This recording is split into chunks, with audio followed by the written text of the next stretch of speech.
Muy buenos días, un saludo a mwaramutseho Misionero Miguel Bermudez Marine, a todos ndatashya los misiyoneri Miguel conectados Bermudez Marine a través de ndetse n'abandi bose bari Amazonas connecte y satélite binyuze ku Eutelsat cyogajuru 8 Amazonas ndetse en esta no ku mañana de hoy, cyogajuru sábado Eutelsat 21 8. de junio Muri iki de este gitondo año cy'uyu munsi wa none 2025. tariki kuwa Nos gatandatu dice tariki el libro del 21 z'ukwa Apocalipsis en el gatandatu muri uyu capítulo mwaka 8, wa 2025, verso 1 en adelante. turabwirwa mu gitabo cy'ibyahishuwe Cuando igice abrió el cya 8 séptimo umurongo wa sello, mbere se hizo ugakomeza, silencio en el cielo como umwana por media hora. w'intama amenya ikimenyetso cya Y karindwi mu vi a los ijuru 7 habaho ángeles ituze que nk'igice estaban en pie cy'isaha. ante Dios, Mbona abamarayika y se les barindwi dio bahora 7 trompeta. bahagaze imbere Otro y'Imana ángel bahabwa vino impanda ndwi. entonces y Haza se marayika paró wundi ante el ahagarara altar ku gicaniro con un afite incensario de oro, icyotero y se cyacuzwe le mu dio izahabu, incienso para ahabwa añadirlo a las imibavu myinshi oraciones de ngo todos los santos ayongere ku masengesho sobre el y'abera altar bose, de oro que estaba ayishire delante ku del trono. gicaniro cy'izahabu kiri Y de la imbere mano del ya ya ángel ntebe. subió a la Mu- presencia de Dios umwotsi el w'umubavu puro uva incienso mu kuboko kwa con las marayika oraciones de los santos. Y uzamukana el ángel uzamukana tomó el imbere incensario y n'amasengesho lo llenó del y'abera. fuego del altar Nuko marayika y ajyana lo iki arrojó a la cyotero tierra, acyuzuza umuriro y hubo wo truenos ku y gicaniro voces akijyana y mu isi, relámpagos hakurikiraho y amajwi un terremoto. avuga n'inkuba zihinda El n'imirabyo cumplimiento pleno n'igishitsi, de lo ugusohozwa espiritual mu mwuzuro en la parte kw'ibyo mu física mwuka mu gice gifatika, o cyangwa se literal mu o en la parte mu- literal. mu buryo Pueden tomar bugaragara asiento por bufatika. algunos minutos. Nimwicare iminota mike. Nos llama la atención este ángel Uyu marayika de Apocalipsis capítulo wo mu byahishuwe igice cya 8 el cual se adukurura presenta amatsiko, ari we frente uhagarara al altar imbere y nos dice en y'igicaniro, el mensaje el ndetse ángel con el incensario de oro en su mano, aratubwira mu butumwa bwitwa ngo marayika predicado el 3 de ufite octubre del icyotero 2009 en cy'izahabu Goiânia, mu Brasil, kiganza cye, dice el doctor William bwabwirijwe Soto. tariki 3 z'ukwa 10 2009 muri Para la Guyana iglesia muri será Brezil.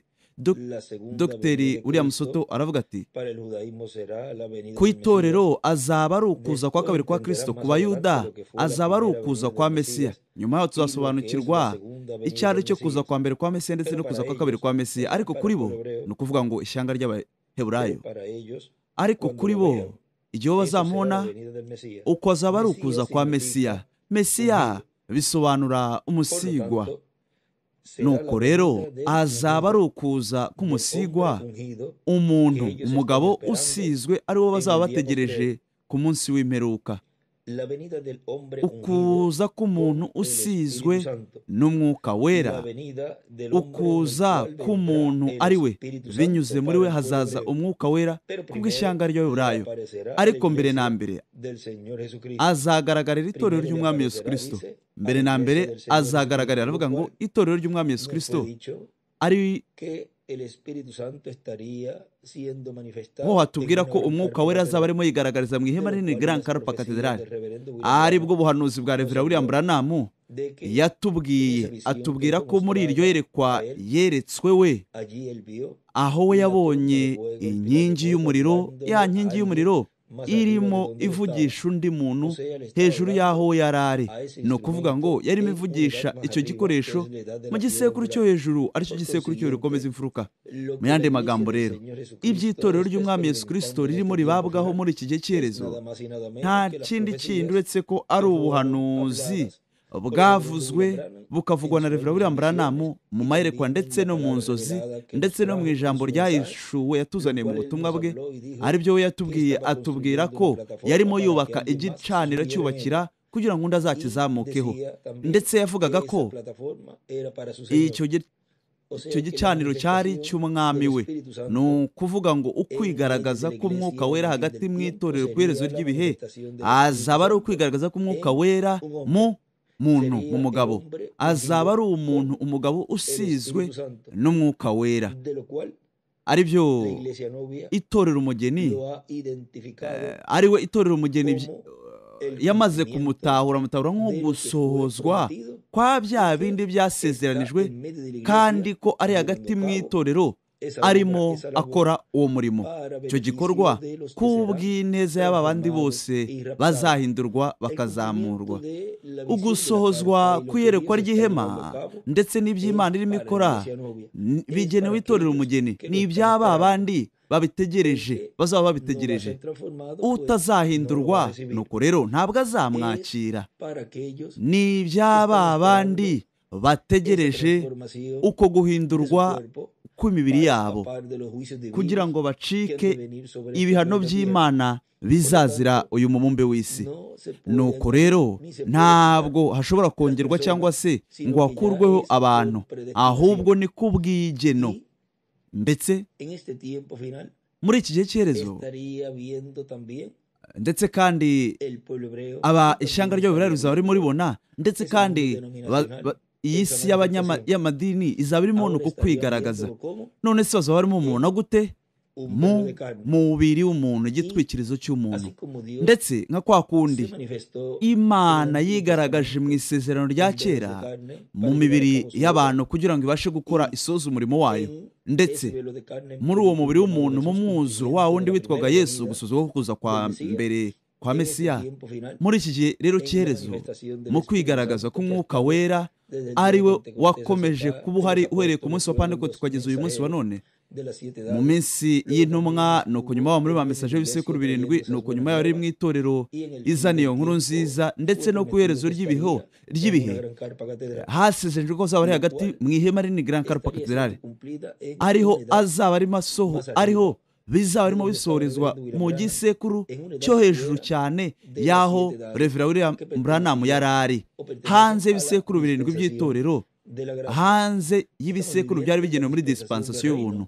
Turiwe muri dispensation y'ubwami mu gisekuru cy'uburi komeza imfuruka, aho Umwuka Wera yari kuzambara umubiri, nuko akazaba arimo akora ibyo turimo tubona uyu munsi wa none binyuze mu gitwikirizo mu mubiri w'umuntu, arimo azana ugusohozwa kwa bya bindi byose byasezeranijwe mu buryo bwo mu mwuka. Turimo turabibona mu buryo bufatika, mu buryo bugaragara, mu butumwa bwitwa ngo Imana y'inyembaraga ihishurwa.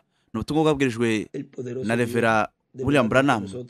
Imana y'inyembaraga ihishurwa imbere yacu. Aratubwira ngo ku rupapuro rwa 21 aravuga aho ngaho, ahangaha turatahura ikindi kintu. Mu isezerano rya kera mfite icyanditswe ahangaha mu Kuva kivuga ko za mpu za Tahashi n'ikizakoraga zahishaga icyubahiro cy'Imana mu bantu. Impu za Tahashi, impamvu abantu batashoboraga kubona icyubahiro cyayo ni uko izo mpu zahishaga icyubahiro cyayo. Ni ukuvuga ngo icyubahiro cy'Imana, izo mpu za Tahashi zatumaga abantu batabona icyubahiro cy'Imana.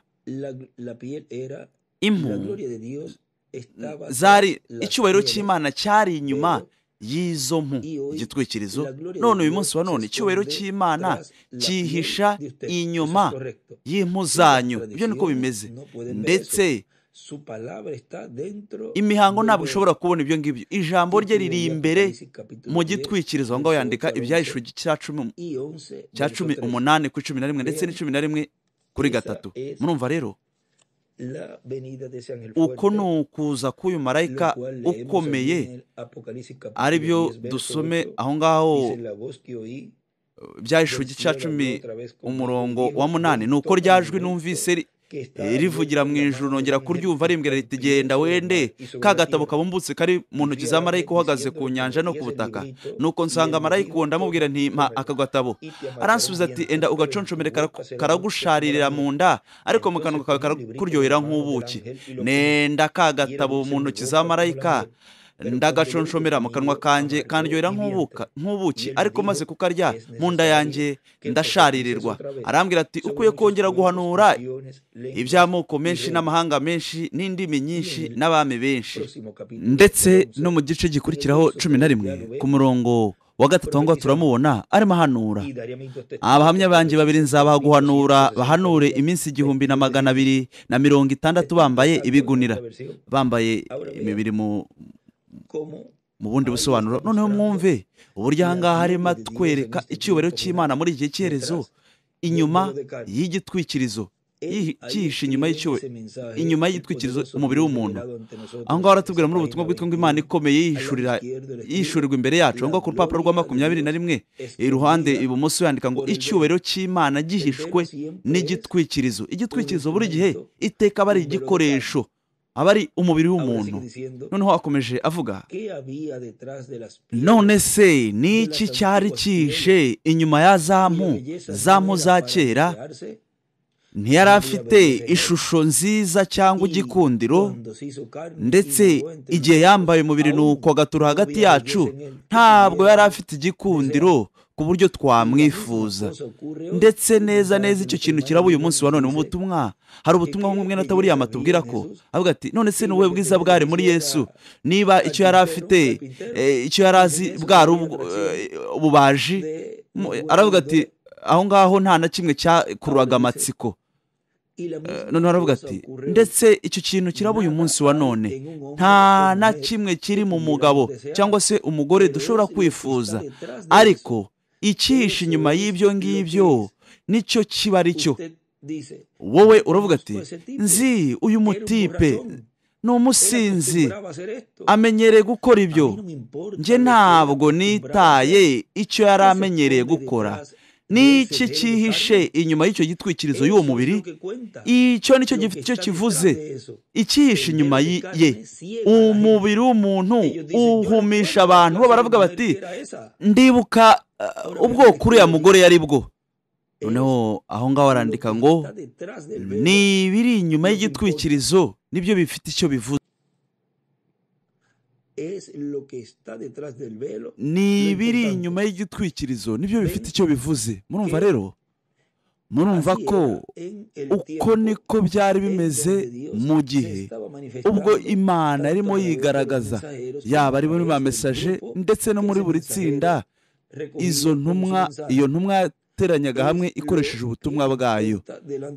Nibyo byari bifite akamaro imbere y'Imana. Niyo mpamvu rero mwumve mwebwe, wa mugore warimo woza ibirenge Yesu, we yabonye ibyari biri inyuma y'umusatsi we y'icyo gitwikirizo. Abari bahagaze aho ngaho bareba ndetse banakwena, baravuga bati, yaza kumenya urimo umuhanagura ndetse akamweza ibirenge. Mwumve uburyo ki Imana ireba abana bayo, ndetse n'uburyo Sekibi binyuze mu bikoresho byayo ibona abana b'Imana. Aho rero niho hari itandukaniro. Akomeje avuga, ndibuka uriya mugore uwo yari we, nzi uko yari ari, ariko se ubu se ameze ate? Ruriya ruhu mbere rwahishaga inyamaswa tahashi, ubu ngubu ruhisha rukabundikira icyubahiro cy'Imana. Atuye mu mubiri w'umuntu. Mbere rwatwikiraga inyamaswa, ariko ubu ngubu rutwikira icyubahiro cy'Imana. Ndetse muri ubwo buryo umubiri we ushobora guhinduka muri iri joro kugira ngo uhinduke aho Imana itura. Imana ituye mu mubiri w'umuntu hatitawe ku mibereho y'umuntu. Murumva rero, iyo icyubahiro cy'Imana, uwo muntu agakingurira Imana aho hantu, uwo mwanya utarimo ikintu, reka umwuka wera uhuzure, nuko aho ngaho uwo muntu aba yahindutse. Ntabwo aba kimeze kimwe, ntabwo ushobora kumwerekana aho ngaho, ahubwo ba bandi batabasha kubona inyuma y'icyo gitwikirizo. Noneho rero, intore z'Imana zishobora kubona nka kwa kundi Yesu yabonye wa mugore. Zishobora kubona inyuma y'icyo gitwikirizo abana bose b'abahungu n'abakobwa b'Imana. Intore z'Imana zizahindurwa. Mu yandi magambo rero, intore izaba irimo ibona neza nk'uko Imana irimo ibona intore. Binyuze muri icyo gitwikirizo, intore zireba neza nk'aho Imana ariyo irimo ireba. Mwumve ibintu bikomeye birimo biba muri buri ntore yose y'Imana. We yarasabye mu gihe cya Mose, kubera ko n'icyifuzo cy'Imana muri Mose, aravuga ati, cyama abantu bose bakaba abahanuzi, kugira ngo muri ubwo buryo, mwumve mwebwe, Imana muri iki gihe cy'iherezo, binyuze muri kuriya gusaba, bizahinduka ukuri vuba bidatinze. Kandi kera Imana iri muri buri ntore yose yayo, irimo ireba binyuze muri bo, ndetse ikabona ibintu hashingiye ku mucyo wa gahunda yayo. Mu yandi magambo rero, ni ba Mesiya bato, abasigwa bato b'uwo musigwa ukomeye, uwo Mesiya ukomeye ari wo Mwuka Wera, ari we Mana. Noneho rero byose birakomeye, ariko muri ubwo buryo bikaba byoroheje biciye bugufi cyane, kugeza ubwo uko guca bugufi mwene Branham yavuze ko nitubihanga amaso bizaduca ku mitwe, ariko intore ntabwo bizabaca ku mitwe, ahubwo bazacakira bafata iby'Imana izaba irimo ibaha mu buzima bwabo. Ahangaha hasohotse ibintu byinshi, aribyo dutegereje ko Imana yakomeza ikatuzanira umucyo ku bijyanye n'ubu busobanuro bw'uyu mugore arimo amwoza yoza ibirenge umwigisha. Cyo ni ikintu gikomeye cy'ingenzi cyane. Noneho akomeje avuga ahangaha muri ubutumwa bwitwa ngo marayika ufite icyotero cy'izahabu mu kiganza cye. Akomeje avuga ahangaha mwene William, marayika uje cyangwa se ugaragara afite icyotero mu kiganza cye azaba afitanye isano n'abakristo ndetse n'abayuda. Ashobora kuba ari marayika Gaburiyeli, ari wa wundi ugaragara iburyo bw'icyotero cya zahabu, ari cyo kiba hanze ahera cyane. Twabibonye ejo hariya mu gice aho Zakariya ariho ubufindo bwamuguyeho gutamba igitambo. Noneho mwumve hariya uriya murimo nk'umutambyi mukuru, ari byo muri Luka Mutagatifu igice cya mbere hariya niho hatubwira ko ubufindo bwamutashye kugira ngo bajye gutamba ibitambo. Twarabisomye ejo, ubufindo buramufata nk'uko umugenzo w'abatambyi wari uri ngo ajye kosa imibavu. Aho ngaho ni muri Luka Mutagatifu, ahangaha igice cya mbere ku murongo wa 5, reka turebe ku murongo wa 9, ariho watubwira ubufindo buramufata nk'uko umugenzo w'abatambyi wari uri ngo ajye mu rusengero rw'Uwiteka kosa imibavu. Nuko aho ngaho ahera cyane niho marayika Gaburiyeli yamwiyerekeye. Noneho rero umwuka wera yakomeje kugenda akora mu isezerano rya kera, marayika w'isezerano, ariko uvuye mu kibuga cyo hanze ujya ahera muri dispensation y'ubuntu, kandi umwuka wera yakomeje kugenda akora. Ariko mwumve ko yagombaga kujya ahera cyane kugira ngo abashe kujyana ayo masengesho. Rero mwumve akomeje avuga,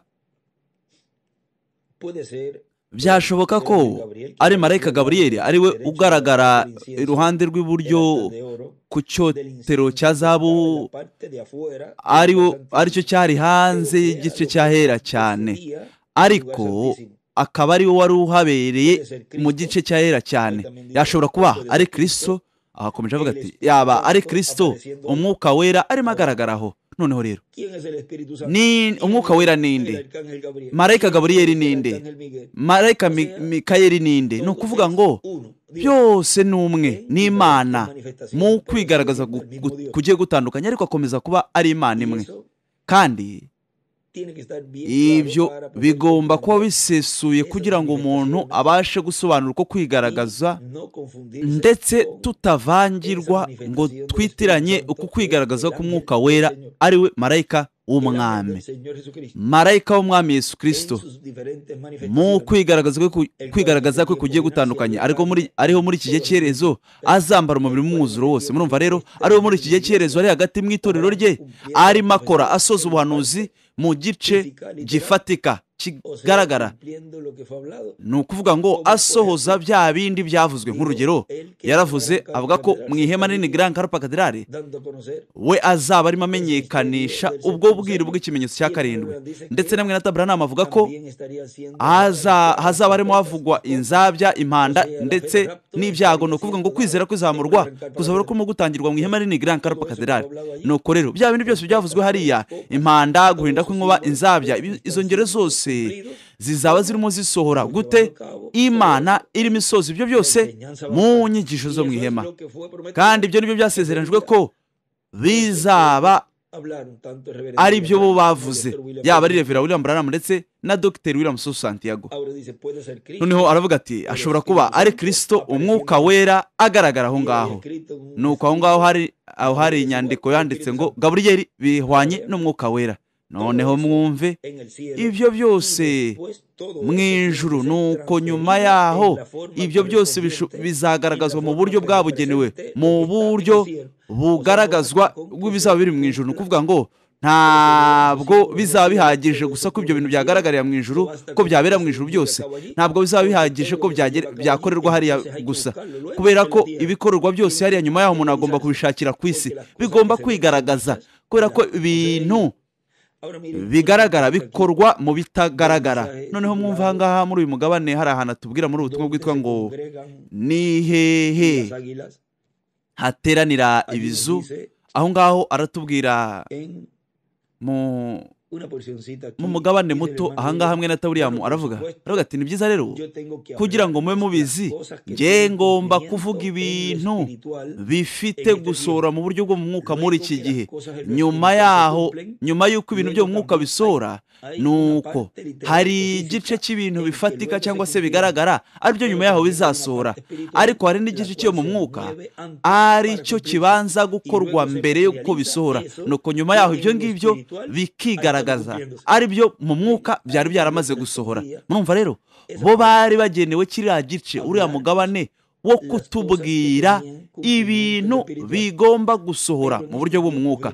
Ariko muri iki gihe cy'iherezo rero, ibintu byavuzwe mu buryo bwo mu mwuka bigomba gusohora mu buryo bufatika bugaragara, ari byo birimo bikorwa. Noneho akomeje avuga hanga muri ubutumwa bwitwa ngo marayika ufite icyotero cya zahabu mu kiganza cye, avuga ati bigomba kuzanwa n'umwuka wera mu itorero ry'umwami Yesu Kristo. Ni ukuvuga ngo bigomba guhinduka ukuri. Ibyo byose byerekanwe mu shusho, ndetse ko bizaba birimo biba mu buryo bwo mu mwuka, bigomba guhinduka ukuri ahangaha. None rero kugira ngo bashe kugaragazwa, kugira ngo bashe gusohorera ahangaha, nuko rero ni umwuka wera niwo uzaba urimo utanga ugusozwa kw'ibyo byose, kubera ko Revera William Branham yatubwiye ko ari umwuka wera uzaba yambaye umubiri ari uri hagati yacu ubu ngubu. Ni ukuvuga ngo mu gice cy'ahera umwuka wera uratambuka ukajya mu gice cy'ahera cyane, kugira ngo ubashe gukora bya bindi byose byagaragaye mu ijuru mu guhishurwa mu kumwe nko ku kimenyetso cya 7 mu byahishuwe igice cya 8. Kandi ibyo ngibyo bigomba gusohorera ahangaha ku isi nk'uko byagaragajwe n'umwuka wera. Kandi murumva mwebwe, uyu mwuka wera dufite igihe azambara umubiri uyu nguri hagati yacu ubu ngubu mu buryo bw'umwuka wera, nuko rero nka kwa kundi yari hagati, nka kwa kundi yari kumwe na Mariya hariya amubwira ibintu, umwuka wera yarimo akora mu nda ya Mariya. Nuko we murumva we yakiriye iriya nkuru nziza, ariya makuru, nuko arayizera, aravuga ati bimbere nk'uko ijambo ryawe rivuze. Kandi kuriya gusaba rero kwavuye imbere ya marayika ari we mwuka wera, nuko kuragenda gukora uko gusaba. Ni ukuvuga ngo kwajyanywa ahantu hakwiye kugira ngo nyuma yaho bigaragazwe mu nda y'uwo mwari Mariya ukuvuka kwa wa mwana w'isezerano. Noneho akomeje avuga ati igihe we azambara umubiri mu muntu wa Yesu Kristo, nuko rero twebwe tuzamwambika ikamba nk'umwami w'abami n'umutware utwara abatware. Ku rupapuro rwa 89 muri iki gitabo cy'ibimenyetso aratubwira Revera William Branham,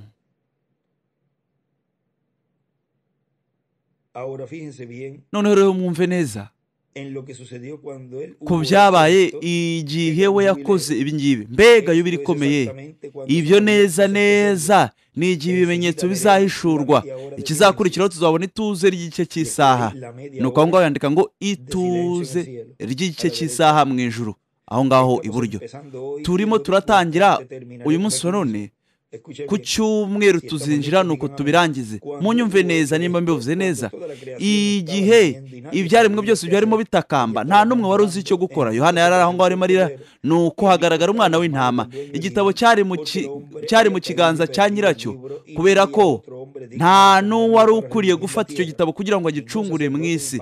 nta n'umutambyi n'umwe, nta na papa n'umwe nk'uko nabivuze mbere. ariko haza umwana w'intama, nta n'umwari n'umwe Mariya, nta n'uwera runaka cyangwa se kanaka, ahubwo ni wa mwana w'intama waje wuzuye amaraso. nuko afata cya gitabo cyari iburyo cy'uwari wicaye kuri ya ntebe, cy'uwari wicaye kuri ya ntebe. nuko babibonye, nuko babonye ko mu by'ukuri hari umucunguzi, ubugingo bwose munsi ya rutara, abamarayika, abakuru ndetse n'ibyaremwe byose byabonye ibyo biba. noneho rero ibyo byose na n'ubu biri mu nzagihe. muri iri joro na n'ubu we aracyari uw'ingingira, ariko ibyo ngibyo ni mu nzagihe.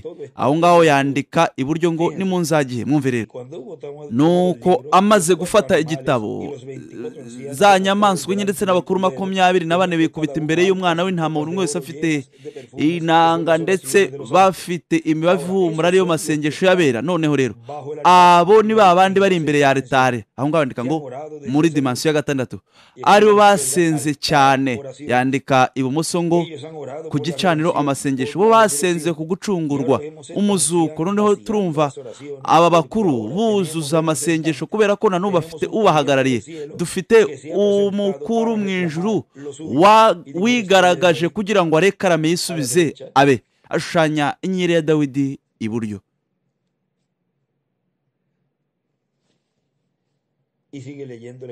akomeje asoma icyanditswe ati, nuko baririmba indirimbo nshya bati, ni wowe ukwiriye kwenda igitabo no kumena ibimenyetso bigifatanije, kuko watambiwe ugacungurira Imana abo mu miryango yose no mu ndimi zose. mwumve rero, ukoresheje amaraso yawe ucungura abo mu miryango yose ndetse n'amahanga yose. uduhindurira Imana yacu kuba abami n'abatambyi, kandi tuzima mu isi. bo bifuzaga kugaruka, kandi aha ngaha mu by'ukuri turabona ko bongera kugaruka kugira ngo babe abami ndetse n'abatambyi. aho ibumoso yandika ngo inzagihe, ndetse yandika ngo umuzuko. icyubahiro kibi cy'Imana, ndumva ari iby'ubwiza cyane ku buryo navuga mu ndimi. murumva rero aha ngaha nta ndimi zihagije ku buryo yabivuga. aho ngaho yandika ibumoso ngo urundi rurimi, nkeneye urundi rurimi nanjye ubwanjye ntazi. noneho rero igihe yari agiye guhishura ikimenyetso cya 7 ryari ituze. nuko we avuga ko nta na kimwe yashoboraga kuvuga, ndetse kandi avuga ko mu gitabo cy'ibimenyetso, mu butumwa bwitwa ngo ikimenyetso cya 7, aravuga ati guhinda kw'inkuba kwavuze mu buryo bwihuta kugeza ubwo atari kubitahura. nuko aho ngaho yandika ngo urundi rurimi, ni ukuvuga ngo urwo ni rwo rurimi we yifuzaga kuvuga, kubera ko rwari ururimi ari rwo Imana ari kuzaba irimo ihishura kuza kwe, ihishura ikimenyetso cya 7. akomeje avuga ati, nuko ndareba ndetse numva ijwi ry'abamarayika benshi zo mu dutatu. murumva rero, mbega yubire ikomeye yari ifite igihe babonye uriya umwana w'intama aje agafata igitabo cy'ubucunguzi. nuko ubwo bugingo buratakamba. aho ngaho uyu munsi yandika ngo yubire inzagihe. turabona ibingibi imbere yaho, bose barapfukamye, ndetse n'abakuru kubw'amasengesho. kubera iki? hariya hari umukuru watugaragariraga. bo baracecetse imbere y'amaso ye, nuko baririmba indirimbo bavuga bati, ni wowe ukwiriye kubera ko watambwe. noneho mwumve, noneho muhanga amaso neza abo bamarayika. noneho ahangaha hari inyandiko.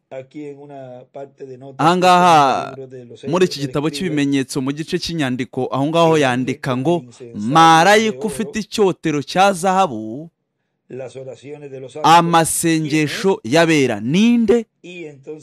nuko aho ngaho hejuru yandika ngo umutambyi mukuru Kristo Melkisedeki. noneho akomeje avuga ngaha muri ubutumwa ati nuko rero muri ubu butumwa ndimo nsoma marayika ufite icyotero cya zahabu mu kiganza cye. Nuko rero na n'ubu ubwo bwiru turabureka buhishe ubw'uyu marayika ufite icyotero cya zahabu kugira ngo ashire imibavu myinshi, kugira ngo yongere ku masengesho y'abera. Hamwe n'ayo masengesho rero y'abera ariyo azazamurwa akajya ahera cyane mu rusengero rwo mu ijuru rw'Imana. Nyuma yaho hazaza ibisubizo by'ayo masengesho, ari byo bizaba ari umuzuko w'abapfiriye muri Kristo ndetse no guhindurwa kw'abariho bakiri bazima muri Kristo. Mwabyumvise? Aho ngaho impamvu aza ndetse agaca ahera cyane umwuka wera, agaca ahera kugira ngo nyuma yaho haze igisubizo cy'ayo masengesho kubw'umuzuko ndetse no guhindurwa. Mwumve rero igisubizo kiri ahangaha ku isi. Noneho mwene William aravuga ati uyu marayika rero ashobora kuba ari Yesu Kristo, marayika w'isezerano, ari we mutambyi mukuru mu ijuru. Kandi mwibuke ko umutambyi mukuru yafataga ahera icyotero cya zahabu cyari imbere, nuko akongeraho imibavu kuri yo, nuko akinjirana nayo ahera cyane. Ni ukuvuga ngo ibi ngibi yavuga nga ku rupapuro rw'134 mu gitabo cy'ibimenyetso, avuga ko ari umwuka wera uzaba yambaye umubiri, ari we yavuze ko wari hagati muri twe mu buryo bw'umwuka wera. Ni ukuvuga ngo uwo mwuka wera wagombaga gutambuka ukava ahera ukajya ahera cyane. Noneho mwumve mu gitabo cy'imirongo ku rupapuro rw'128 aho aratubwira Revera William Branham ku rupapuro rw'128 umurongo wa 11:45 aravuga ati bafungiwe atari ku mugezi wa Efurate, ahubwo ku irembo ry'imyizere ndetse n'imihango, mu buryo umwuka wera adashobora gukora mu itorero bitewe kuri za sisiteme zakozwe n'abantu. Ariko wazabaturwa, we arimo aragarurwa. Ibyo nibyo Bibiliya ivuga. Abo bombi bahurira mu rugamba Rusiferi ndetse na Mikayeli bundi bushya nk'uko byari bimeze mu itangiro. Aho ngaho hejuru yandika ngo Sekibi muri 6:6, ni ukuvuga ngo Rusiferi. Aho ngaho hejuru yandika ngo Migeli Kristo muri marayika we. Nuko ngo yandika ngo ukubaturwa na marayika Mikayeli. Icyo nicyo cyanditswe cyo muri Daniyeli 12, ariho Mikayeli azahaguruka muri cya gihe, kandi Mikayeli ni Kristo. Noneho akomeje avuga ati kandi amasengesho y'abantu yajyaga ahera igihe umutambyi mukuru yinjiraga afite iyo mibavu, nuko agakora ibyo yagombaga gukora umutambyi mukuru, nuko akazana amasengesho y'abantu aho ngaho, ariho yongeraho iyo mibavu yatwikaga icyo cyotero, nuko umwotsi ukazamuka imbere ugaragara ko Imana uri kumwe n'amasengesho y'abantu. Ni ukuvuga ngo hari ikintu gikomeye kiba mu ijuru muri uwo mwanya, mu gihe hahishuwe ikimenyetso cya 7 mu ijuru. Hari ikintu gikomeye kiba, nuko nyuma y'ibyo ngibyo ukuza k'umwami ku isi. Urumva? Ariko hagati y'ibyo hari igice cya 9 mu byashoreho haba ibintu runaka, ariko ibyo ngibyo turaba tubiretse aho ngaho. Hari ibintu biba mu gice kimwe akaba ari ugukomezwa, cyangwa se akaba ari ibindi biri mu kindi gice, ariko ibyo ngibyo turabireka tubiciciza aho ngaho. Ibyo ngibyo nibyo musanga muri bya bitabo by'amategeko, nuko nyuma yaho ukabisanga mu bindi bitabo, nuko ugasanga ukwisubiramo kwa bya bindi bari bavuze, ariko ukabona amakuru yisumbuyeho.